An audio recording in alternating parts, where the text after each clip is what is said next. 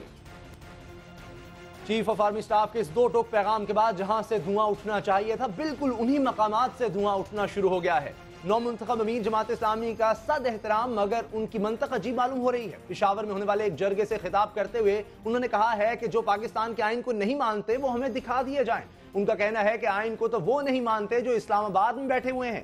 جمہوریت، پارلیمنٹ اور آئین پاکستان کو صوفی محمد سے لے کر بیت اللہ محسود تک اور حکیم اللہ محسود سے ہوتے ہوئے مولوی فضل اللہ تک کو کفر و شرک کے فتوے دیے جا چکے ہیں۔ پیش کی معذرت کے ساتھ سراج الحق صاحب نہ جانے کس فکری مغالطے کا شکار ہیں کہ انہیں غلطیوں اور جرم میں کوئی فرق محسوس نہیں ہو رہا۔ سراج الحق صاحب کے ساتھ ساتھ اسی جرگے سے خطاب کرتے ہوئے مولانا سمیع الحق نے اعلان کر دیا ہے کہ طالبان اور حکومت دونوں مذاکرات میں سنجیدہ نہیں ہیں، جبکہ طالبان کی مذاکراتی کمیٹی کے رکن پروفیسر ابراہیم فرماتے ہیں کہ طالبان سے مذاکرات میں اصل فریق فوج ہے اور وہ چاہے تو مذاکرات کامیاب ہو سکتے ہیں۔ ادھر طالبان کے ترجمان شاہد اللہ شاہد نے بیان جاری کیا ہے کہ طالبان نے ملک و قوم کو جنگ بندی کا تحفہ دیا، لیکن حکومت کی طرف سے مذاکرات کے دوران اب تک سنجیدگی یا خود مختاری نظر نہیں آئی ہے۔ طالبان ترجمان کا کہنا ہے کہ ہمارے مطالبات پر غور تو درکنار ہمارے خلاف سیکیورٹی اداروں کی کارروائیاں تک بند نہیں کروائی جا سکیں۔ طالبان ترجمان کے مطابق اس صورتحال میں ان کو اس بات کا تعین کرنا مشکل ہو چکا ہے کہ اصل مذاکرات حکومت سے کیے جانے ہیں یا پھر فوج کے ساتھ۔ اگر ان بیانات کو ملا کر دیکھا جائے تو تصویر یہ بنتی ہے کہ طالبان اور ان کے ہمدرد یہ سمجھتے ہیں کہ منتخب حکومت در حقیقت بے بس ہے اور فوج طالبان کے خلاف کارروائی چاہتی ہے۔ اس پیچیدہ صورتحال کو سمجھنا کافی مشکل ہے۔ اس صورتحال کو سمجھنے کی کوشش کریں گے ملک کے معروف دانشور، صحافی اور حکومت کی مذاکراتی کمیٹی کے رکن رہنے والے جناب رحیم اللہ یوسف زئی ہمارے ساتھ ہیں، ان سے بات کرتے ہیں۔ رحیم اللہ صاحب، یہ جو آج جرگہ ہوا، شاہد اللہ شاہد کا بیان دیکھیں، اس جرگے میں جو تقریر، ان سے تو ایسا لگتا ہے یہ کہا جا رہا ہے کہ حکومت بے بس ہے، اس کے ہاتھ میں کچھ نہیں ہے۔ حقیقت کیا ہے؟ کہ میرے خیال میں حکومت پر دباؤ ڈالنے کی کوشش ہو رہی ہے۔ دو مطالبات طالبان نے کیے تھے، ایک تو وہ کہتے ہیں کہ 765 غیر عسکری قیدیوں کو رہا کیا جائے، دوسرا وہ امن زون کی بات کر رہے ہیں جنوبی وزیرستان میں۔ اب یہ حکومت کے لیے پاسبل نہیں ہے کہ وہ اس مرحلے کے اوپر یہ مطالبات مان لے۔ دیکھیں، کچھ چیزیں تو مان لی جاتی ہیں، اس کے بدلے پھر توقع ہوتی ہے کہ جو دوسرا فریق ہے وہ بھی آپ کی کچھ بات کو مانے گا، مطالبے کو مانے گا۔ ایک ہاتھ سے تالی نہیں بجتی۔ میرے خیال میں طالبان اگر یہ چاہتے ہیں کہ ان کے قیدی رہا ہوں تو ان کو بھی جو ان کے پاس قیدی ہیں ان کو رہا کرنا پڑے گا۔ یہ امن زون کا جو مسئلہ ہے یہ اس لیے تھا کہ ایک ایسی محفوظ جگہ ہو جہاں پر بات چیت ہو سکے۔ ایسی کئی محفوظ جگہیں ہیں، اس کو جہاں پہ مذاکرات ہوں گے وہی امن زون ہوگا، چاہے اس سے پہلے مذاکرات ہوئے، ابھی آئندہ بھی ہوں گے۔ تو میرے خیال میں شرائط لگا کر بات چیت نہیں کرنی چاہیے، اور میں سمجھتا ہوں کہ جو لوگ اس سارے مرحلے میں شامل ہیں ان کو ذرا صبر سے کام لینا چاہیے، ورنہ اگر وہ تنقید کریں گے تو پھر تو بات آگے نہیں بڑھے گی۔ کل آرمی چیف نے کہا، ریاست کے باغیوں کے بارے میں کہا کہ ان سے بھرپور طریقے سے نمٹا جائے گا، اس کے بارے میں آپ کیا کہیں؟ دیکھیں، آرمی چیف ظاہر ہے وہ ان فوجیوں کی کمان کر رہے ہیں جو کہ فرنٹ لائن پر موجود ہیں، پہلے بھی انہوں نے وہاں پہ جنگ کی ہے اور آئندہ کے لیے بھی تیاری کر رہے ہیں، تو وہ تو اپنے فوجیوں کا حوصلہ بڑھائیں گے، عوام کو یہ پیغام دیں گے کہ فوج بالکل تیار ہے اور پاکستان کے آئین اور قانون کو ماننا پڑے گا۔ یہ انہوں نے بات کی ہے، میرے خیال میں یہ ایک بڑا واضح پیغام ہے۔ پھر ایک یہ بھی ہے کہ اگر طالبان کی طرف سے یا ان کے اتحادیوں کی طرف سے بم دھماکے ہوں گے، خودکش حملے ہوں گے تو اس کا جواب دیا جائے گا، اور جواب دیا گیا ہے۔ تو میرے خیال میں اس میں کوئی شک نہیں ہے کہ فوج جو ہے وہ اپنی تیاری رکھتی ہے اور وہ حکومت کی اس پالیسی کی حامی ہے کہ بات چیت کی جائے۔ لیکن وہ یہ بھی اس کی بھی تیاری کر رہی ہے کہ اگر بات چیت ناکام ہوئی تو پھر فوجی کارروائی ہو سکتی ہے۔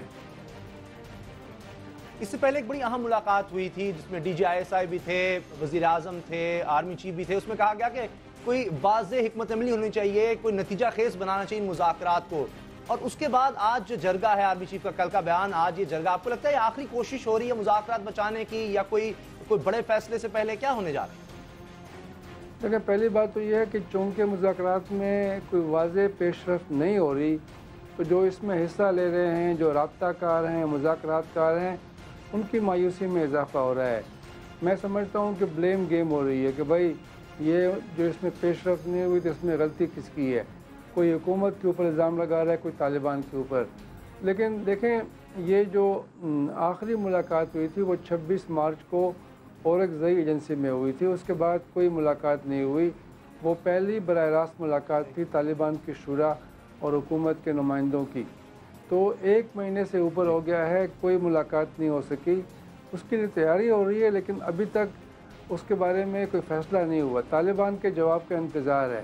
تقریباً روزانہ جو طالبان کے رابطہ کار ہیں وہ کہتے ہیں کہ جی بس رابطہ ہو گیا ہے اور یہ ملاقات ہونے والی ہے۔ میرے خیال میں وہ ملاقات بہت ضروری ہے۔ اگر وہ ملاقات ہو جائے، طالبان فائر بندی میں توسیع کر دیں، کچھ ان کے لوگ رہا ہو جائیں، تو پھر یہ جو ایک تعطل ہے یہ دور ہو جائے گا اور پیش رفت ہوگی۔ لیکن فی الحال ہم دیکھ رہے ہیں کہ کوئی پیش رفت نہیں ہو رہی اور مایوسی میں اضافہ ہو رہا ہے۔ مولانا سمیع الحق جو ہیں بڑے اہم رہنما ہیں، انہوں نے تو دونوں فریقوں پر الزام لگا دیا، انہوں نے کہا دونوں فریق جو ہیں وہ سنجیدہ نہیں ہیں، ایسا ہے؟ نہیں، میرے خیال میں یہ بات اس حد تک ٹھیک نہیں ہے۔ اگر سنجیدگی نہ ہوتی تو یہ مذاکرات اب تک نہ چل رہے ہوتے۔ کسی فریق نے یہ نہیں کہا کہ وہ مذاکرات نہیں کرنا چاہتے۔ فائر بندی بھی ہوئی، پہلے طالبان نے کی، پھر حکومت نے کی۔ جب طالبان کے حملے پھر سے شروع ہو گئے تو فائر بندی بھی ختم ہو گئی اور فوج نے اس کا جواب دیا۔ لیکن میرے خیال میں سنجیدگی ابھی تک ہے، یہ ارادہ بھی ہے کہ بات چیت ہونی چاہیے۔ ظاہر ہے اس میں پیش رفت نہیں ہو رہی تو مایوسی بڑھ رہی ہے، لیکن میرے خیال میں اس طرح کی بات نہیں کرنی چاہیے۔ خاص طور پہ دیکھیں، وہ لوگ جن کا کام یہ ہے کہ رابطے بڑھائیں، بات چیت کو آگے لے کے جائیں، تو ان سب کو چاہیے کہ وہ احتیاط سے کام لیں۔ اس طرح اگر وہ الزامات لگائیں گے، تنقید کریں گے، تو پھر تو بات آگے نہیں بڑھے گی۔ رحیم اللہ صاحب، جو آج بیانات وہاں پر دیے گئے، ایک تو اس جرگے کی اہمیت کیا ہے؟ کیا جو لوگ یہاں پر آئے ہیں طالبان میں ان کا رسوخ ہے، طالبان کی سنتے ہیں؟ دوسرا جو بیانات دیے گئے ہیں، کہیں یہ کہا گیا کہ ہمیں وہ لوگ دکھائیں جو آئین کو نہیں مانتے، پہلے آئین کو اصل صورت میں آپ نافذ کریں، مثلا پروفیسر ابراہیم صاحب نے کہا، اور پھر ہم طالبان سے بھی آئین بنوا لیں گے۔ یہ تو اس طرح کی باتیں جو طالبان کہتے ہیں۔ دیکھیں، یہ آج پشاور کے نشتر حال میں جماعت اسلامی کی فاٹا کی تنظیم کا جرگہ تھا۔ تو جو قبائلی ان کے حامی ہیں یا جو قبائلی عمائدین ان کی دعوت کے اوپر آئے، تو وہاں پہ امن مذاکرات کے حوالے سے گفتگو ہوئی۔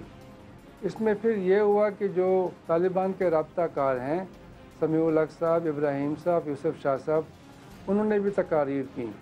اور دیکھیں، جب آپ کے سامنے ایسا ایک فورم ہو، قبائلی لوگ ہوں، جماعت اسلامی کے رکن ہوں، تو پھر آپ چاہتے ہیں کہ وہی بات کریں جو وہ لوگ سننا چاہیں۔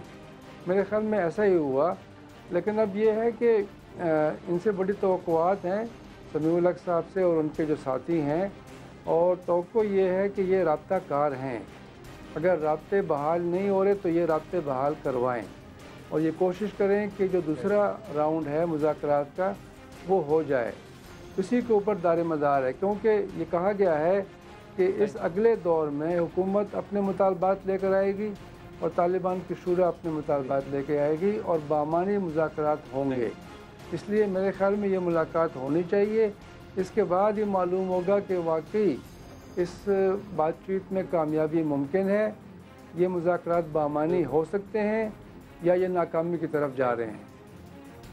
فی الحال تعطل نظر آ رہا ہے۔ بہت بہت شکریہ رحیم اللہ یوسف، سینئر تجزیہ کار۔ آج جو بیانات دیے گئے ہیں وہ حکومت پر دباؤ بڑھانے کے لیے تھے، لیکن کیا اس طرح مذاکرات آگے بڑھ سکیں گے؟